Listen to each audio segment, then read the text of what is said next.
All right, welcome everybody. In this game, I ended up in an absolute 83 move dogfight against a 2260 rated opponent. If you're new here, I'm testing whether an adult can make progress in chess, spending 5 highly focused hours a week on chess. So let's get into the game here. Starting right down to Colle. You don't have to ask me twice to play the Colle, especially against a higher rated opponent. I think it's a really good option. So we got our structure, our common Colle structure set up here. And because our opponent plays c5 and puts pressure on d4, we play c3.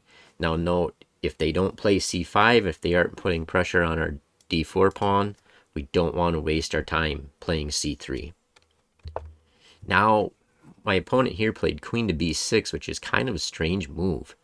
I guess it's not strange, but the I guess what I would say is in the London system, had we moved our bishop out to f5, this is a very effective setup because it puts pressure on our b2 pawn.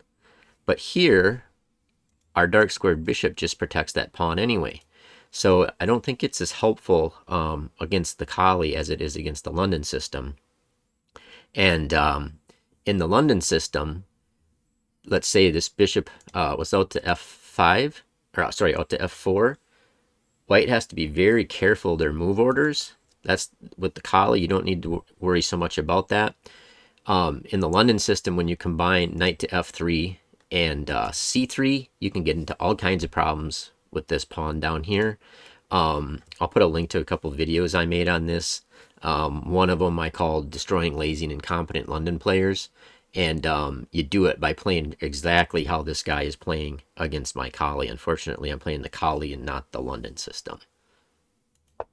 But anyway, I just castle. He plays bishop to d6, knight b to d2. This is our standard move. We're setting up for an e4 break. Castles. And now I play it just like the main line. The only difference is the queen would be back on d8. The knight would be on c6. But we do take d takes c, forces them to spend a tempo capturing it. In this case, he decided to do it with the queen instead of the bishop. But either way, we're going to play e4. So that's one of our golden rules of the Colle system. One golden rule is we set up our structure, and then we look to break for e4 as soon as we can safely do it. And here we can safely do it. On my website, I do have a guide to the Colle, and it explains some criteria on whether or not you should push e4. There's also a little one-page cheat sheet if you want to download it, maybe use it when you play against unrated games against bots or something to kind of get a feel for it. But basically in this position, we're more than fine to play e4, especially since we played d takes c. We don't have to worry about our d pawn being loose at all. So that's what I did. We get these liquidations going on. And then we kind of out of the opening, kind of, so to speak. We're on move 11. I would consider the opening a success. We have a very slight edge here. We have this 3-2 queenside pawn majority. So if everything got traded off, that would be, a slightly favorable endgame for us. And I feel like our minor pieces are kind of better placed than his right now. So I would say the Colle did its job against a top-rated opponent. We got a good position. And let's see, what does Black played bishop to e7. I'm thinking maybe in their mind they're wanting to protect against Greek gift sacrifices so that it prevents our knight from jumping there with check if we were to sacrifice. Usually you won't see a player of this strength move pieces a second time and move them backwards until they've gotten all their pieces developed, unless they had some kind of concern, and maybe that's what it was. So here I played bishop to e3, developing a piece and gaining time on the queen. Queen has to move. He played queen to c7. And here is where I think I made my first kind of minor mistake of the game, and I ended up playing queen to c2, and I'd spent some time, and unfortunately I don't know why I did this. During the time I was thinking, okay, I was remembering National Master Dane Matson actually put a comment on last week's video, the week 1 of this series, and the week 1 of my experimental journey here. And his point is that normally when he's playing the other side, he doesn't fear the queen bishop battery as much when the bishop leads the battery. It's much scarier if the queen was in front.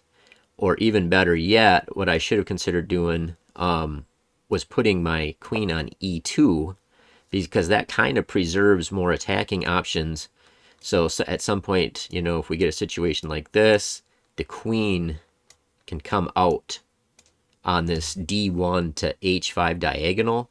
And in the Colle system, that kind of is where it is more effective for attacks. So that would be like lesson number 1. If you get a choice of where to move the queen to, you may want to move it to e2 instead of c2. But anyway, I moved it to c2. So life moves on. Now he hits me with f5. Don't really have much choice what to do here. e5. He's starting to get these pawns hurtling at me.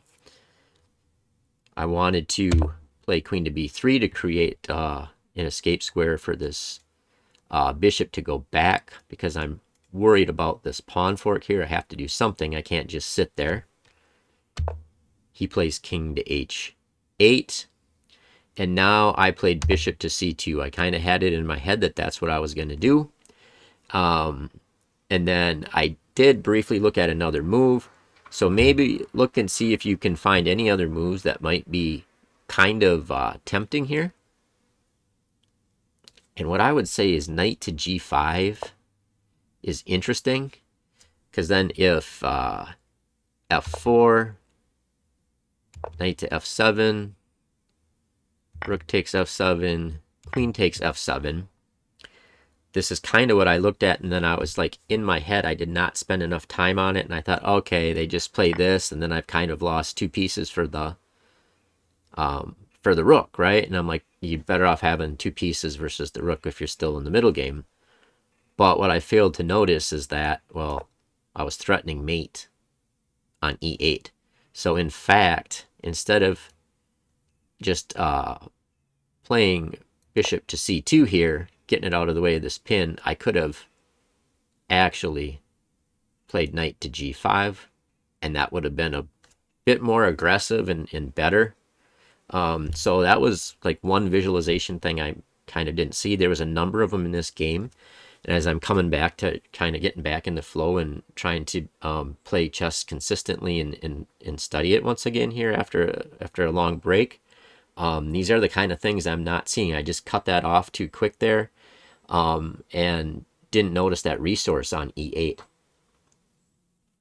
So the game continues. Oops, sorry. Game continued. Knight to c6. And now I played knight to g5. They played knight to d8. And I played rook a to d1. And when I played this move, I was kind of hallucinating a bit, in the sense that I thought there was potential for a possible rook sack, and then my knight jumping into f7.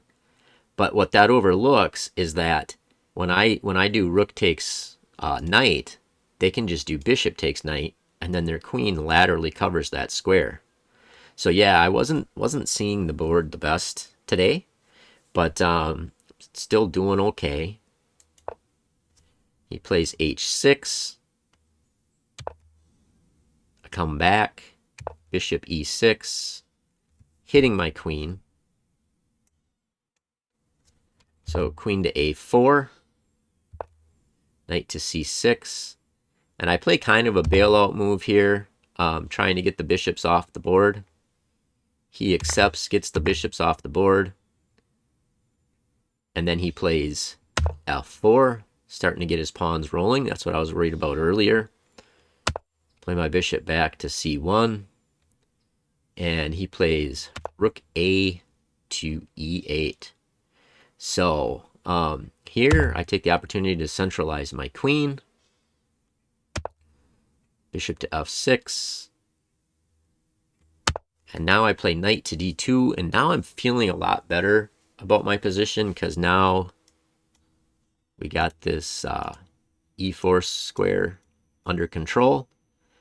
Don't have to worry about as much about these pawns rolling forward. So I kind of felt like I was under some pressure there for a bit after I played that queen to c2, and I don't know, I just player this rating, when they get pawns rolling at you like that, it's kind of can be a little bit unnerving. So now he comes rook to d8. I play queen to c2. I wanted to be able to get my queen back to e2, both to put additional control on e4 if he does back it up with the rook, trying to shove stuff forward at some point. And I also wanted to be able to contest the d file. So I did. I jumped down into there. And now he moves over to queen to f7. And I was completely oblivious here. I played f3 to just put the super clamp down on e4.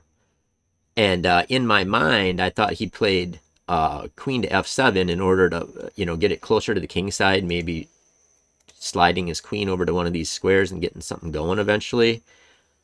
Completely missed the fact that he's hitting my a2 pawn. It was just a complete oversight. So he actually takes that, of course. I jump into that hole. He plays queen to d5, or rook to d5. I took, figuring I can gain some time on the queen, trying to establish some control over this file. Queen to e6. Now, I wanted to keep playing, aggressively. I have this advanced knight outpost. He's got that long-term advantage of that pawn. So at this point, I don't want everything to get traded off and go down into an endgame. So I play rook d6, hitting the queen, supported by the knight. He plays queen to f5. Now I play queen to b5. So I'm trying to put pressure on him. The idea is I'm attacking this pawn. If he were to try to come here and back it up, then I would be able to take the knight with an x-ray on the rook. I'm just trying to, pose him some questions and create some problems. You'll notice he's down to 2 minutes and 18 seconds. I'm down to 1 minute and 31 seconds. Normally I don't put the time things in the evaluation on the board, but I wanted to do so in this game because, like I said, we're on move 33 and this thing goes to move 83. And you can probably guess, based on what both of our times are at right now, that this becomes a time scramble. And you will see there are a lot of tactical oversights by both of us. So that's the reason. Usually I don't like the distraction of having it on there. But you'll be able to see how much the evaluation bar flips. It's kind of interesting. Rook to f7. Moved my queen back to this file. Bishop to e7. And now I had another thing where I kind of had a visualization problem. My first instinct is I wanted to play rook to d7. I ended up in the game, I ended up playing rook to d5. But I wanted to play rook to d7. And in my mind, I was worried about this move here, and then these two pieces converging on my rook. Now, granted, I don't have a ton of time on my clock here, so I just basically saw that, moved on. What I didn't realize, and I didn't look quickly enough, is that after knight takes c5, the knight covers that rook. So I could have played rook to d7, had played it a little bit more aggressively. It would have been nice to get the pig in the poke there on the 7th. But that's not what I did. He plays a6. I play king f1. He moved his bishop back to f8. And now I'm on 55 seconds. He is on 26 seconds. And one thing I like to do at the beginning of a rapid game is I hover over my opponent's name, and I like to look and see what their blitz rating is. And in this case, my opponent didn't have any blitz rating established. He plays all rapid games. He plays all longer time control games. And I thought that paired with the fact that his name has 1953 in it, I took that as a clue that maybe this is an older player. You know, if he was born in 53, he'd be like, what, 73? And so I wanted to play, I wanted to make good moves, but I also wanted to keep him under time pressure because I felt like my best chance is for him to make a mistake under time pressure. Now, I don't want to just rush and make bad moves because this player is clearly strong enough that he's going to capitalize on it. But in this position here, when I came in this position here, I ended up just playing queen to d1. I sat here, I wasted 16 seconds, which I shouldn't have wasted. I had a hard time. I couldn't come up with a good plan here of what to do. I was considering whether I wanted to come here, you know, get rid of that piece. I couldn't decide what to do. Nothing I saw looked completely great. I didn't know if I should start rumbling my pawn forward, my b pawn. So because I couldn't decide, I didn't want to waste a ton of time because I thought my best chance is to not give this guy extra thinking time if I can't come up with something. So I just played queen to d1. He played queen to c8. Now I thought, okay, my opponent was down to 12 seconds. Now granted, this is a 10-5 game, so he has a 5-second increment. I played queen to b3, just kind of a cheapo play. Just eyeing x-raying that unprotected piece. That was the only unprotected piece he had in his camp, so I figured I'd put an eye on it. And lo and behold, he played b5. So that drops that pawn because of this x-ray. He took, I took, and then he plays queen to d8. So I have to try to get control of this file. I don't want him to come in and be able to penetrate, so I played king to e2. So my previous move of king to f1 was kind of helpful. Now he plays knight to e7. And I just wanted to note, because I think we'll start looking at more tactics here now as things get crazier and crazier, because we're not even halfway through the game yet. He has 8 seconds. I have 21 seconds. So there's going to be a lot of tactical oversights, and that's another reason I thought I would choose to do this game, is that sometimes we see our opponent's rating and we give them way too much credit, and we think we have to play perfectly. Well, you can see so far neither one of us have played close to perfect chess at all, and it's going to get a lot worse. But one thing to note is the consequence of this knight coming here is that it locks in this bishop. So I ended up playing queen to b3, but try to think if you can spot maybe a stronger move using the fact that this knight is blocking in the bishop. So these two pieces are kind of stumbling over each other. So maybe see if you can find a way to take advantage of that. In fact, there's like a winning move here. Now, I'm not mad at myself for not seeing it with, under time pressure, especially now when I'm still rusty. But knight to c5 would have been nasty, because look, when it comes in to e6, I'm hitting the queen and that bishop, and I already have my queen on that bishop.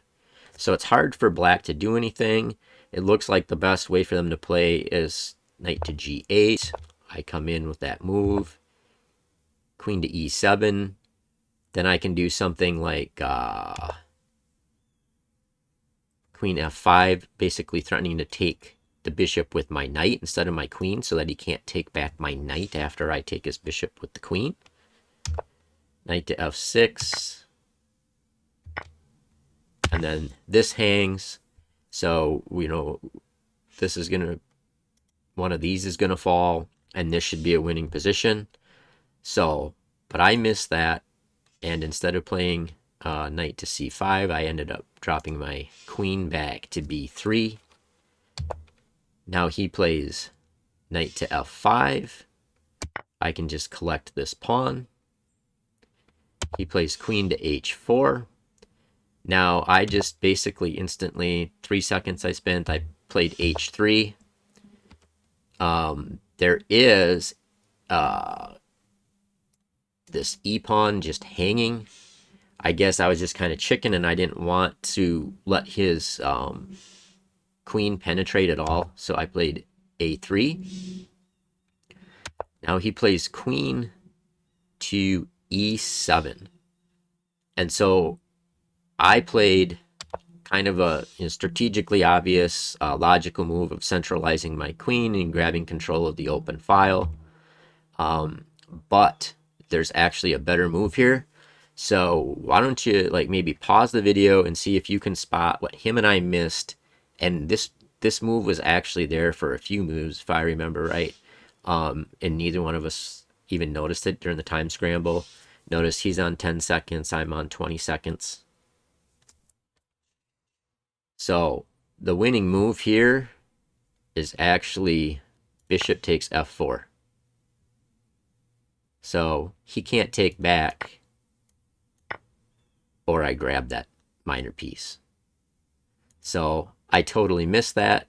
I played queen to d5. He played queen to c7. Now notice this, I played queen to d3 here. I was just kind of, once again, I figured he missed that lineup last time when I lined up on his rook. I was hoping maybe he would miss some kind of lineup here as well. But notice what's even better would have been to just, once again, neither one of us saw that. Played bishop to e7. And now I played a horrible move. I think, you know, I was in control of the game here. I think I had the better position. Well, the computer agrees with me, but, you know, like, I got these two connected pass pawns. I got his pawn under control. I'm up a pawn. But one thing that I want to start doing a better job of, and I think it applies to all of us adult improvers, is that avoid playing passively. Try to keep making moves that put pressure on our opponent. I mean, even something as simple as just playing queen to d5, centralizing the queen again. It would control so many squares from this post, right? But I ended up playing a horrible move. I played knight to f2. Very superficial and weak. I was just tactically unmasking my queen on that knight, right? Kind of like a weak move. Black took advantage of it, and now you're going to see I become under a ton of pressure. And look at how much pressure I come under just because I played this weak move. Notice that when my knight was still here, my knight could at least capture that knight instead of having to respond to all of his threats. But now this opponent's going to get a massive amount of momentum. Queen there. I come back here. Now he's piling on this piece. I try to kick him back. He comes in. Notice how I'm getting shoved around here. And this move was actually a blunder. A terrible blunder. So now he actually let me out of it. You know, he could have just taken here. I think the time pressure was kind of getting to him as well. And interestingly here, I'm like feeling like I'm under pressure, right? Because I just realized, oh my God, I had this beautiful position. I've thrown it away. You know, I'm cracking under pressure. And I was hoping he would have cracked under pressure just based on the fact that he doesn't play blitz, and possibly his age. And I felt like I had him, and now it slipped away. But one thing I noticed, and it's kind of my key takeaway for this week, is that we always got to look at the consequences of our opponent's move, even if we're low on time, and even if they're a couple 100 points stronger than us. We got to look at the consequences of the moves and see what weaknesses it created for them. So if you notice, when black plays queen to b6, queen to c6 here, he gives up control of this diagonal. Now in the game, I ended up just moving here. I'm trying to consolidate my position, but I actually had a really good move here. So see if you can spot the tactic. Had a really nice tactic that would have got me out of my bind, taken back control of the game, if I would have just stayed in the mindset of being active and looking for opportunities instead of being defensive. Since I've been getting shoved around here now for several moves. And that move is actually queen to d8 check. What's interesting is that, okay, so he has to go to h7. It's his only move, really. And then that allows us this combination where we take his bishop and we can slide back with check, pick up that pawn, and now everything is great, right? We're up 2 points in material. We're not under pressure anymore. His knight's kind of dangling here doing nothing. So yeah, those are the moves I eventually want to be able to see in the games. But hopefully I'll get there if I play more consistently. So instead he plays queen to c4. I played queen to d3, which is just a flat out blunder again. So he takes. I get out of there. See, I'm getting shoved around.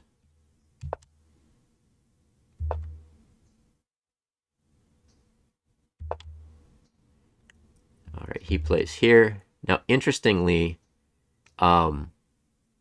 he could have actually played. He's got so much activity here. Unfortunately, he's short on time. But I was thinking he was going to do this because I can't take, or he has this kind of weird checkmate. I don't even know what pattern that is, to be honest. But I was thinking he would do that, and he played bishop to f2 instead. So at this point, I'm thinking, okay, like, I'm happy to trade off the queens. I know I'm still losing and getting crushed, but at least I have these 2 pawns, and maybe with such little time on his clock, I can get him to goof up under time pressure. And I was deflated, right, because I really felt like I had this game under control. But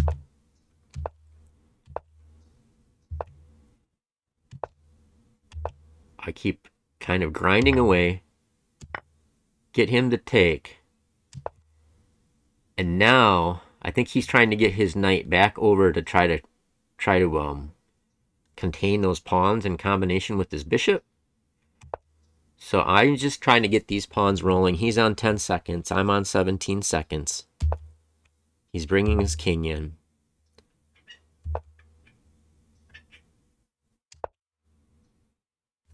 Hitting this pawn.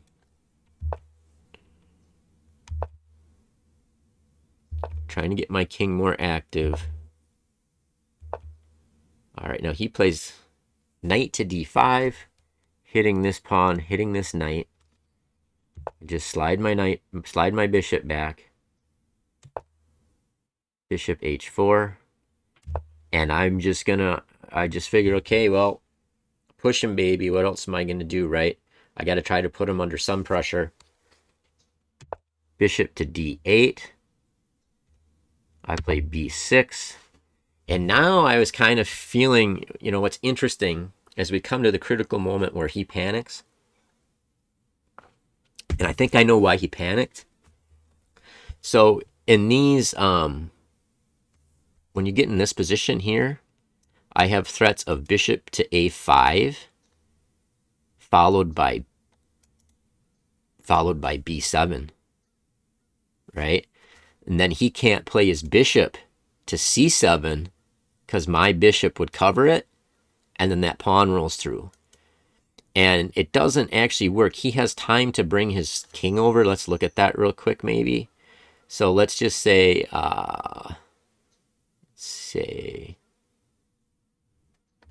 because in the game he panicked and played bishop takes. And that let me back in the game. It actually let me back into a drawn position. But I think he could have just marched his king over there, comes to c6, and my idea doesn't work. Because if I play b7 here, he can just play bishop to c7, right? Now he has this square covered, and if I take it with my bishop, he takes it with his king, and he has this square covered. So that's completely winning for him. And I think with the 10 seconds on his clock, he couldn't see that. So he was so worried about this bishop a5 and b7 idea, which is a common motif, that he panicked. He sacrificed his bishop for those two pawns. And now I was happy. I ended up playing bishop here. And then I remembered being mad at myself because after I played it, I thought, why didn't I play out to b4 so I can swing down here and kind of attack these pawns from behind? But I played there quickly. King to d5, bishop to a5, knight c4. Now I go bishop to b4. Still remembering that I have this possibility. And now he plays knight to e3. In the game, I played bishop to f8. But pause the video and see, try to find a better move here than bishop to f8. He is attacking our pawn.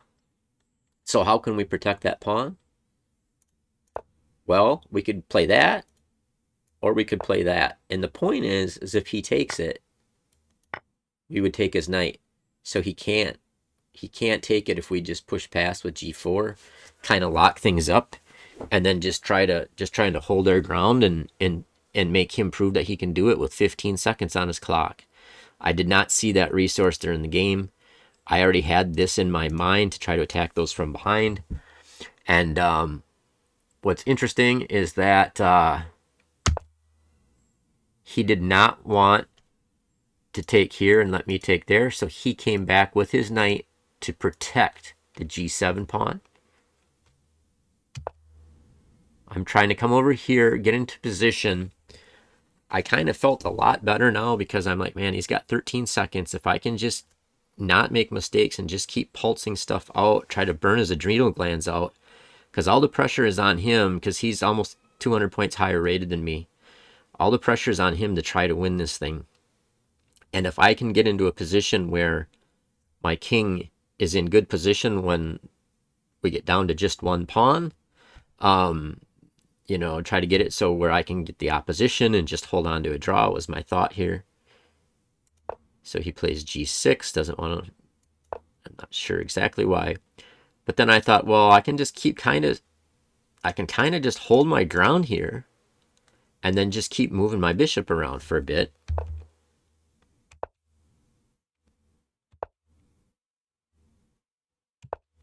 I come in, he's attacking this square.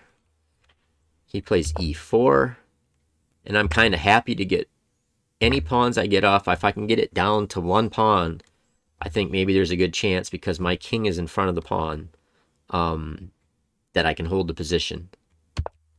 Bishop to d2. Notice we're on move 80 already. g5. Bishop to c1. I'm just basically stalling. g4. Got another pawn off the board.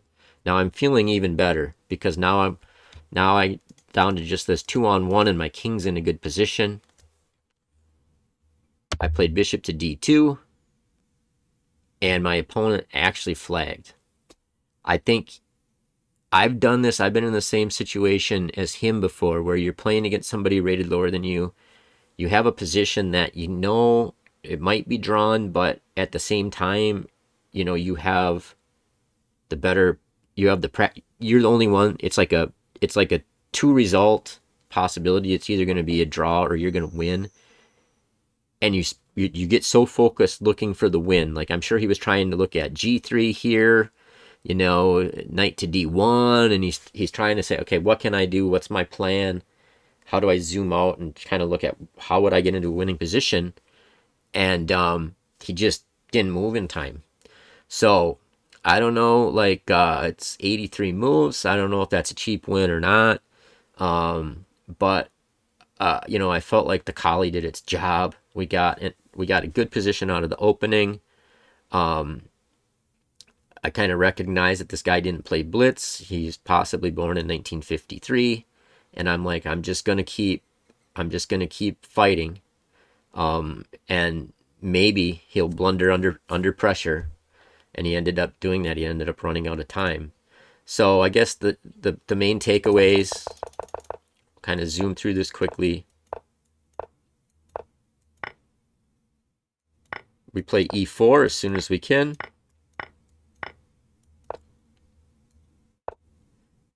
He spent this move here going back to e7, which is a little bit of a waste of a time. And here is where my one takeaway is. If we look at the graph here,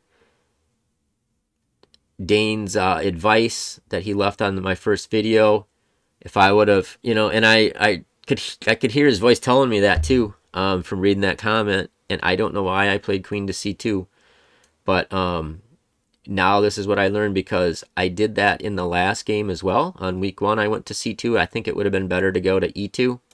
And the whole idea is I got that paint left on there from before, but that queen is better being able to stay on this d1 to h5 diagonal and swing along that, and get into position combined with this bishop, instead of being stuck on this diagonal along with the bishop.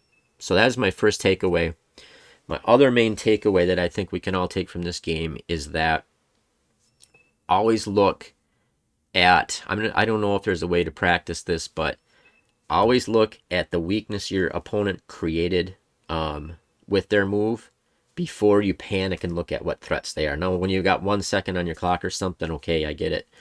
But we got a 5-second increment here, and I missed several opportunities. You know, one was when I could have done the queen check down here, bishop takes bishop, and then brought it back and grabbed that piece.